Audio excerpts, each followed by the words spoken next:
Hello दोस्तों, स्वागत है आप सभी का इस वीडियो में। This video is part of a 10 minute day series और यहाँ पर हम जेआईबी का IND-IFS उसका module C chapter 21 Indian public sector and private sector banks इस टॉपिक से रिलेटेड बहुत ही बढ़िया डिस्कशन करने वाले हैं कि ये topic exam point of view से इंपॉर्टेंट है क्या, कितने डेप्थ में हमें पढ़ना है, क्या क्वेश्चंस आते हैं, all of these things. Okay, if you are preparing for this exam you should also know कि इसके previous year questions, most important topics and MCQs are the best sources to prepare from.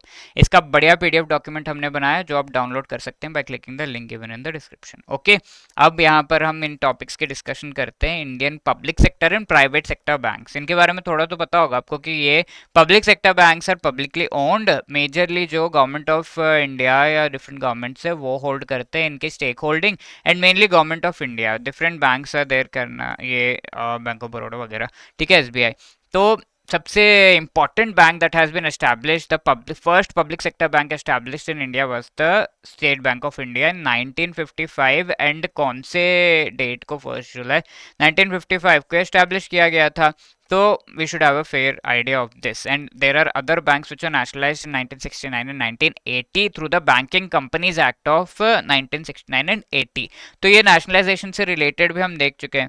Nationalisation 1969 में जो किया गया था, do you remember, याद है आपको कितने बैंक्स को नेशनलाइज किया गया एंड कितना उनका पेड अप इक्विटी कैपिटल यानी कि इनिशियल जो डिपॉजिट जो उनके पास होने चाहिए वो कितना जो है क्राइटेरिया था।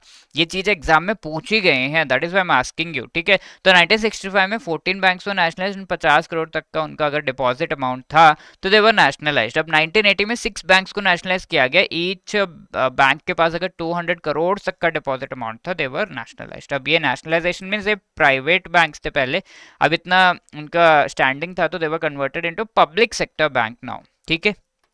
अब SBI के कई सारे बैंक्स को कंसोलिडेट किया गया, उनको पहले तो अलग किया गया था, एक SBI होगा, फिर अलग से state bank of Hyderabad, Mysore, ऐसे होगा, but later on they were merge together 2017 में, ठीक है। ये सारी चीजें हम देख चुके हैं। अब ये पब्लिक सेक्टर बैंक रिलेटेड है, आज के डेट में 12 पब्लिक सेक्टर बैंक जो है अवेलेबल हैं। अब प्राइवेट सेक्टर बैंक्स की बात करें तो 1969 में कई सारे प्राइवेट बैंक्स को नेशनलाइज किया गया। अब till 25 years RBI did not give any license to anyone because it was not believing कि ये लोग अच्छा बिजनेस करेंगे। फिर लेटर ऑन 1994 में, इसके पहले कई सारे प्राइवेट बैंक्स, उनमें से 14 को 1969, 6 को 1980 में नेशनलाइज किया गया। अब इसके बाद भी, नेशनलाइजेशन के बाद भी अगर कोई प्राइवेट सेक्टर बैंक बच जा रहा था तो they were called the old private bank, ठीक है। अब इसके बाद 1994 में एक सबसे जो है 25 इयर्स के गैप के बाद फिर प्राइवेट बैंक्स को लाया गया। So these banks which are established after this era were called the new private bank, ठीक है, समझ में आ रहा है आपको। तो new private bank ICICI became the first new private bank. It had the privilege. तो ICICI initially established किया गया था 1955 में as a development financial institution, as you know. Development financial institutions are those which have the capability to give long term loans and infrastructure को finance करने से related इनके पास कैपेबिलिटी होती है। जनरली बैंक्स उतना लॉन्ग टर्म लोन्स नहीं दे पाते, यू नो इट। तो इस चीज को ध्यान में रखते हुए ये लाया गया and it became the first new private bank, ठीक है। तो इस तरीके से प्राइवेट बैंक्स को लाया गया एंड आगे और भी कई सारे प्राइवेट बैंक्स आए, लाइक कोटक हो गया, yes bank, and all of them were part of the new, they were called the new private bank, ठीक है। एंड रिक्वायरमेंट्स क्या है, यूनिवर्सल बैंक होना चाहिए कि सारे जो टाइप्स ऑफ कस्टमर्स उन सभी को कैटर कर रहा हो।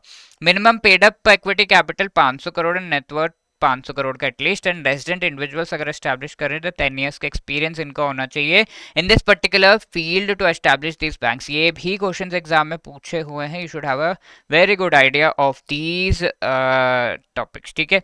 रेजिडेंट इंडिविजुअल है तो 10 इयर्स का एक्सपीरियंस होना चाहिए, ठीक है। Then that person can actually establish this banks. Banking and financement, इसके साथ इंडस्ट्रियल हाउसेज डायरेक्टली बैंक को एस्टैब्लिश तो नहीं कर सकते, बट 10% तक इन्वेस्ट कर सकते हैं, उनका लिमिट है। और वो स्टॉक एक्सचेंज पे लिस्टेड होना चाहिए पिछले 6 साल से, तब ये public particular private sector bank जो है 6 साल के अंदर अंदर स्टॉक एक्सचेंज पे लिस्ट हो जाना चाहिए, that is the thing. And इनका एग्जाम में आया था, पूछा हुआ था कि कितना परसेंटेज जो ब्रांचेस है वो अनबैंक्ड रूरल एरियाज में होना चाहिए। तो obviously 25% of the branches of these private banks should be in the unbanked rural areas, ठीक है। अनबैंक्ड मतलब जहाँ पे बैंक्स है ही नहीं, ऐसे रूरल एरियाज में एस्टैब्लिश करना है ताकि जो बैंकिंग का स्प्रेड है वो इंक्रीज हो, ठीक है। तो dash this is a homework question, quickly let me know the answer in the comment section. सारे आंसर करके ही जाएंगे वीडियो से। Dash percentage branches of private sector banks are required to be open in the rural unbanked areas, ठीक है। तो you should answer this, let me know the answer. ये question पिछले सेशन में हमने देखा था, मई 2023 का actually. The minimum paid up capital required for the formation of scheduled banks in India is, so the answer here is B 5 lakh rupees, okay. So that is the answer. And if we are preparing for the JIB exam, तो अभी भी थोड़ा सा time बचा हुआ है for the upcoming exams. You can definitely go for these courses जहाँ पर आप जो है हमारा सुपर क्रैश कोर्स है जिसमें आरबीडब्ल्यूएम से रिलेटेड मोस्ट इम्पोर्टेंट टॉपिक्स को लाइव पढ़ाया जा रहा है as part of this course. Live classes covering all the most important topics, short notes, each and every chapter के MCQs, full length mock test, everything is there. JIB 80 code के through आप 80% का discount इस particular super crash course पर पा सकते हैं and इसका लिंक आपको डिस्क्रिप्शन में मिल जाएगा। Apart from that we also have a bankers capsule course. आप लाइव नहीं पढ़ना चाहते, 2x पे मुझे वीडियोस देखने हैं, तो बैंकर्स कैप्सूल कोर्स का पार्ट भी आप बन सकते हैं, ठीक है। तो यहाँ पर आरबीडब्ल्यूएम का सिंगल कोर्स भी है, you can opt for that. One shot concept classes है जहाँ पर चारों जो मॉड्यूल्स है आरबीडब्ल्यूएम के उनको एक एक वीडियो में कवर किया गया। तो यानी कि आरबीडब्ल्यूएम को कवर करने के लिए 4 वीडियोस को करके आप आराम से इसको कवर कर सकते हैं। Short notes, chapter wise MCQs, full length mock test सब कुछ अवेलेबल है। जैब 75 कोड के थ्रू आप इसमें 75% का डिस्काउंट भी पा सकते हैं। And if you have any other queries call us on this number और drop a mail at hello@edutab.co.in। Thank you so much. जय